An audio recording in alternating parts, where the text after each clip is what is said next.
ঈদ উল ফিতরের টানা ছুটি শেষেও পর্যটকের পদচারণায় মুখর বিশ্বের দীর্ঘতম সমুদ্র সৈকত কক্সবাজার। কক্সবাজার সমুদ্র সৈকতে যাব, সেখান থেকে আছেন সহকর্মী তৌফিকুল ইসলাম। তৌফিক, এই বিকেলবেলায় সমুদ্র সৈকতের ভিড় কেমন, আর সবশেষ আসলে হোটেল মোটেল ব্যবসায়ীরা কেমন ব্যবসা করলেন?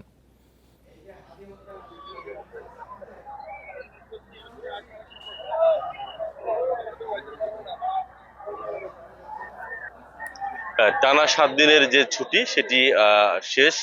তারপরও কক্সবাজার সমুদ্র সৈকতে এখানকার যে মানুষের উপস্থিতি সেটি বলে দিচ্ছে ঈদের আমেজ কিন্তু এখনো তাদের শেষ হয়নি। একটু দেখায় সমুদ্র সৈকতের এখানকার যে পরিবেশ, অর্থাৎ আমি যেই সৈকতে আছি সেটি হচ্ছে সুগন্ধা পয়েন্ট। আগের মতোই clean. Berger easy clean fresh, দেয়ালে দাগ থাকবে না, রাখবে সুরভিত। সুগন্ধা পয়েন্টের চিত্র হচ্ছে এটি। লোকে লোকারণ্য এখানকার আসলে চোখ যে উত্তর দিকে এবং দক্ষিণ দিকে যেদিকে আপনার চোখ যাবে না কেন, মানুষ আর মানুষ, অর্থাৎ যদি বলি লক্ষাধিকের চেয়ে লক্ষাধিকের কাছাকাছি মানুষ, সেটি বললেও কিন্তু অনেকটা ভুল হবে না।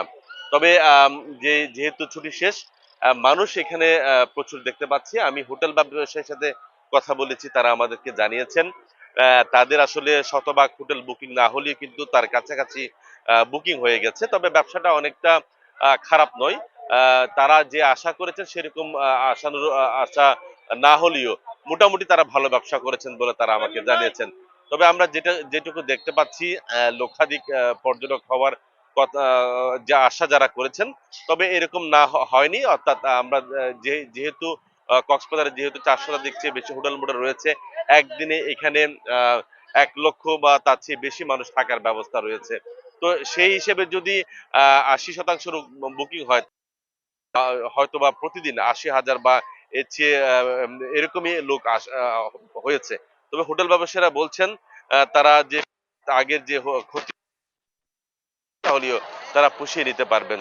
তবে এখানে যে নিরাপত্তার যে বিষয়টি আছেন সেটি যদি বলি, তাহলে জেলা প্রশাসনের নেতৃত্বে এখানে যে টুরিস্ট পুলিশ রয়েছেন, জেলা পুলিশ রয়েছেন, পাশাপাশি র্যাবের সদস্যরাও কিন্তু কাজ করে যাচ্ছেন যাতে কোনো ধরনের তো সবকিছু মিলিয়ে আসলে পর্যটকদের নিরাপত্তা করে যাচ্ছেন। এখানে ভ্রাম্যমাণ আদালত পরিচালনা করা হচ্ছে। যদি অভিযোগ করে সেটি যদি সত্যতা পায়, তাহলে সঙ্গে সঙ্গে এখানে জরিমানা আদায় করা হচ্ছে। তো সবচেয়ে আরেকটি বিষয় হচ্ছে কক্সবাজার সুগন্ধা পয়েন্ট, কলাতুলি পয়েন্ট এবং লাবণী পয়েন্টে প্রবেশদ্বারে কিন্তু এখানে বেশ কিছু ঝুপড়ি দোকানপাট ছিল, সেটি রমজানে উচ্ছেদ করা হয়েছিল। তো এবং সেই উচ্ছেদ হওয়ার পরে এখন সমুদ্র সৈকত অনেকটা উন্মুক্ত, পর্যটকরা নির্বিঘ্নে সমুদ্র সৈকতে আসতে পারছে। তবে একটা বিপত্তির বিষয় হচ্ছে এখানে যে